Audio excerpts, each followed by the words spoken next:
Hello everyone, welcome back to our channel. In this video, I will guide you through how to secure your Facebook account from Memorialize report. To secure Facebook account from death report, this video is for you.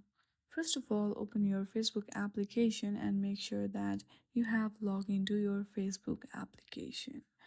Once you are there, hit on the menu button which is on the bottom right corner of your screen. Then this page will be seen. From here, scroll down a little bit and go through the setting and privacy and then hit on settings. Now, hit on your account center. There you see an option of personal details. Go through it. Now select account ownership and control.